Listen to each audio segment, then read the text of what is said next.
everything. Tom and I were talking about this shelf cloud. Sorry, I don't mean to laugh. I'm just getting so excited by these images. Who wouldn't laugh at a cloud like that? Nah, that looks spectacular. I think that's probably just off the coast of Sydney there. Yeah, shelf clouds. That's Bondi Beach there. That's Bondi, you would know. Yeah, they developed in the gust front of a storm. So you know when a storm's approaching and you get that burst of wind first, that burst of wind as it starts to rise and pick up some moisture from the surface, it leads to that horizontal low cloud. It's a spectacular shot there. I could look at shelf clouds all day. Me too. That is phenomenal. Look at the waters as well. I like that colour, aqua. Amazing. Beautiful stuff. Okay, no more shelf clouds today though for Sydney. Maybe you'll see one in Tamworth, Armidale, Glen Innes, Tenterfield, New England.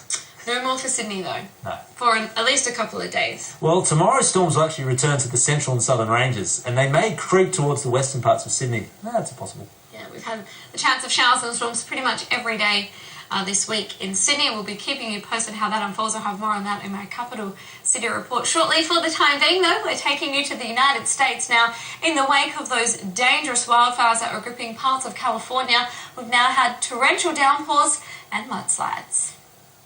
In California, the rain has started, and so has the concern. Wet weather is now saturating the hillsides left blackened and bare by last year's historic wildfires. This morning, mandatory and voluntary evacuations are in effect for parts of Los Angeles and Ventura counties, including this neighborhood east of LA, where heavy rains caused these mudslides a year ago. Today's downpour could cause a similar scene, with soil washing away from the bedrock since there's no vegetation left to hold it in place. Some schools just reopened for the first time since last month's fires, and now families are forced to hit the road again. I mean, look at the hill. There's nothing slowing it down.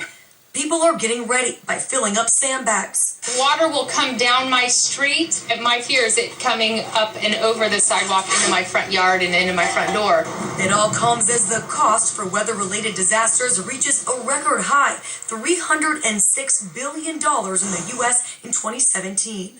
In the east, frigid temperatures making it dangerous for drivers on the road in Georgia, where one person was killed in a 4-car crash. And in Tennessee, boom! Did you miss him? Slick roads forcing cars to bounce uncontrollably off barriers and even other vehicles. And in North Carolina, this is how alligators survive freezing water, patiently waiting for the thaw. Maggie Rulli, ABC News, New York. That was incredible. What was that? Do you think the crocodile was still alive? Surely not. Aren't they warm-blooded, aren't they? Well, he said patiently waiting. Maybe waiting for a few hundred years. She insinuated he was still alive. Maybe. If it was a he. Maybe poking their head out to get some sun. So that was due to that cold weather. Sorry.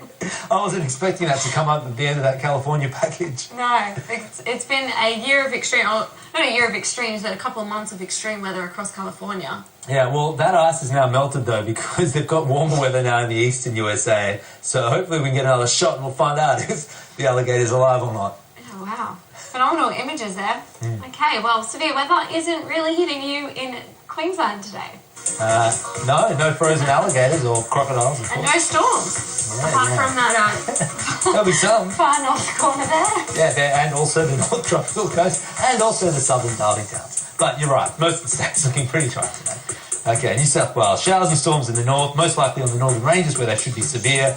And we've got chance of early showers for the central coastal districts. So Wollongong, Sydney, Newcastle, clearing shower, that kind of forecast. Victoria today, not much happening. Early fog, clearing, then warm and partly cloudy. 27 in Melbourne is one above average for this time of year. Tasmania, partly cloudy but dry across the state. Temperatures are close to normal. For South Australia, there's cloudy conditions through the state with the chance of showers and storms in the west of the state. But for central areas, including Adelaide, not expecting that rain. That's a few degrees warmer than yesterday. WA, we've got showers and storms through the eastern two-thirds, roughly. So Esperance through Kalgoorlie, Lenora, up towards Port Hedland. Dry for the west coast, cooler than yesterday with a southerly. Heavy rain for the northwest Kimberley and storms across the central and the northern NT. And Sam, it looks like you've found some more information on the frozen alligator. Yeah, it says here that the video from North Carolina shows alligators, despite their small brains, are capable of amazing survival tactics. Wow. Okay, so maybe... So that alligator, that video has gone viral and he's still alive. Alfred the alligator's going to make it. According to the zookeeper there, The alligators go into a state of dormancy. Wow. Well, they've been around for 200 million years, is it? Longer than the dinosaurs? Now we know why. Absolutely incredible. Okay, stay tuned. Our next 2-minute briefing will be at 5 p.m. Australian Eastern Daylight Time. I'll be up shortly with another live weather update recapping those thunderstorms in New South Wales.